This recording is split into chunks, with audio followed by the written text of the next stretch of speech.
Kris, just maybe your thoughts on what the difference was in the game and what turned it the wrong way for you. Turned around in the third period, I thought, with the power play. We gave up two 2-on-1s on the power play. And then I think just from there, we were playing a little too relaxed and loose, and we're giving them chances. There was a lot of talk about turnovers as we were talking to players in there. I'll ask you specifically about Bouchard. He had another one in the first there. Just, this has been a common theme for him this year. What can you do to try and help him get this out of his game and try and work him through this? Because I think everybody knows what he can do when he's at his best.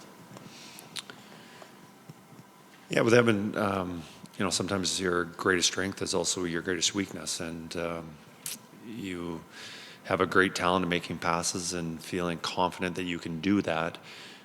But when it's not working, it's costing with chances against. So, usually when turnovers are happening, a lot of times it's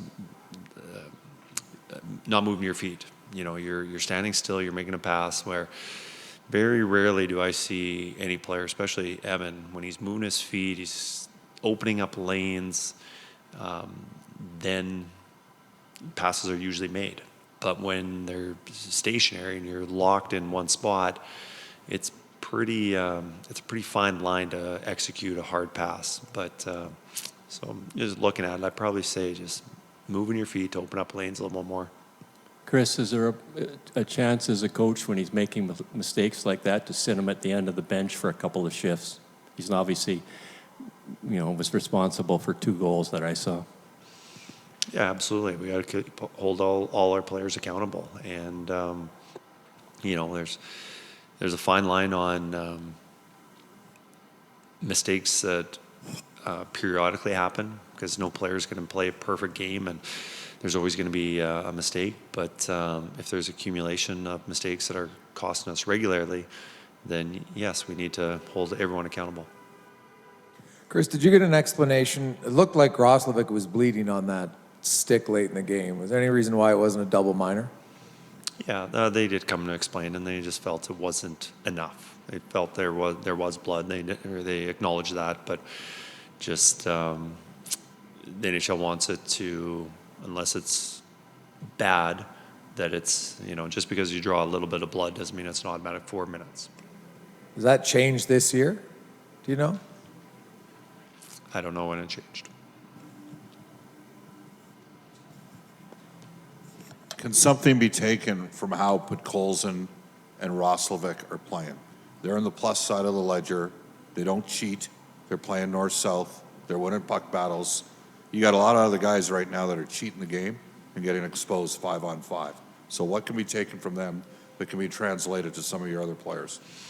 Yeah, those two are our 2 best players in playing the right way and reloading and getting above pucks and pretty good defensively. And they've been rewarded with more and more ice time the last few games. And we need more guys playing that system, that type of hockey, because it's a hard brand to play against. There are guys that are fast. They're both pretty good with the puck, and they probably beat some guys one-on-one more often than they do, but they don't want to make the mistakes. And I certainly would like, hopefully everyone's paying attention, because those 2 are playing very well. You take us through the overtime winner, and maybe just a thought on, you got 3 of your best players out there, and to lose that battle, I imagine is disappointing. Yeah, it was a little coverage responsibilities where they're probably a little more communication, but should not have been a grade A scoring chance. We should have been able to deflect that, get that outside, and maybe give up a shot, but certainly not him driving to the middle of the net. So, I think that's disappointing how that was played. Different as a coach when your best guys, when you look at the film, the best guys are making mistakes. Like, guys make mistakes, but your leaders are making mistakes here. Does it make it more difficult to handle as coach? Well, you always have success when your best players are your best players. you need your depth, you need your other guys stepping up and contributing. But usually, when things are going well, your best players are usually the ones who are contributing night in, night out. And, I'm not. Some guys can be better, top guys, bottom guys. Collectively, I think we're a little disappointed. We feel like we take a step forward, but we take 2 steps back. So, just because we talk about something and we do something well for a short period of time, doesn't mean we've got it solved. And we got to make sure it's ingrained that we're doing this all the time, and this is our identity, and this is how we're going to play.